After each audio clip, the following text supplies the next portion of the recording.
My knowledge of the civil rights movement came from my obviously my relationship with my parents. Even I can remember at a young age having an interest in the past and in history, but at the same time, I think that my parents helped foster that. My dad was a black man from Marion, Alabama in the South, and he experienced all the things a person could experience in the South at that time. He was born in 1939, so he was born deep into Jim Crow and the laws that existed for as far as segregation in the South. And my mom grew up in Saltville, Virginia, on the border of Virginia, Kentucky, and Tennessee. And she was a poor Appalachian white lady. And it's unique how they met in the late 70s in my hometown of Fort Wayne, Indiana. Um, Segregation in the South has always been by law. Back home in the North, it was a matter of fact, de facto segregation. And there were certain areas where people lived. And my parents, back in the late 70s, even then, it was, oh, you're dating a white woman. You're married to a black guy. But as a kid, my brother and I, we never really recognized race. Race really wasn't an issue to me until I got older into junior high.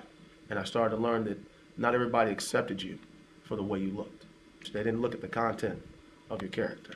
My dad would tell me stories all the time about when he was young, and they'd have to get off the sidewalk because white people were coming through. My mom would tell me stories about a black family that lived, as she said, down yonder. And that's how they talk in Virginia anyway. And they would play together. They'd go swimming together. They hang out. Their parents worked together in the same coal mine. But when it came Monday for school, they got on separate buses. First of all, we never really looked at it as race. And I've always looked at it as the human race is a race, and it might be ethnicity, and it might be, a matter of culture. But we always were taught to look for the good aspects of people, no matter what they looked like, no matter who they were. That was important. The most important things brought up in my house were you had to be a person of great virtue, and a person that was trustworthy, and a person of good character. My dad used to always say, the only thing that you really own that's yours is your word, your character. And so we used to always have to be justified in our actions. I'd love to sit here, because I could, and brag about how great my parents are all day, because they were fantastic people. And any compliment that people have about me or about my brother, it's just a testament to them. Because my mama and daddy, they knew how to raise kids. And so we were taught, what black and white was, or it's black, but it was never an issue. It was just, that's how you describe somebody.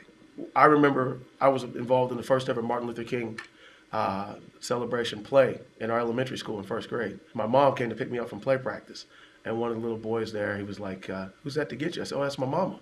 And he said, "Are you adopted?"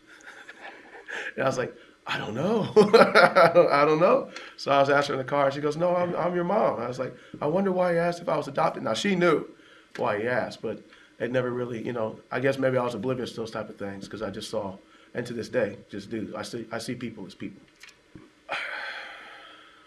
People don't, you can't tell this, by looking at me, but I have I have rage issues, and so the first time somebody actually made a derogatory comment about me or about my parents, and them being two different type of ethnicities, I kind of flew off the handle. I was like, you don't know my mom, you don't know my dad, you don't know me, and you know, I learned a valuable lesson about not fighting in school over stupid things.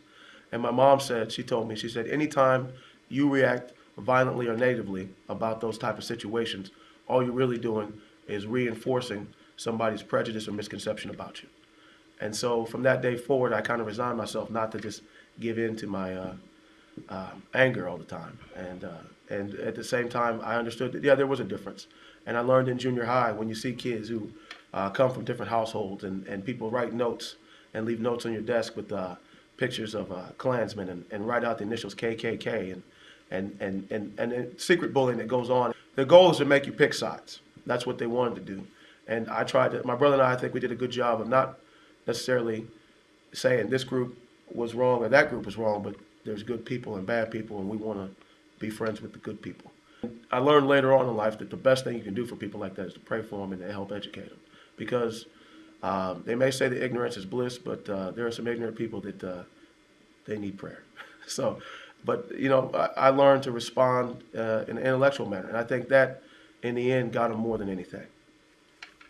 What I what I would advise to do is I like to get up in the morning and I like to look in the mirror, not because I'm conceited, and I like to ask myself every day, what are you going to do for somebody else?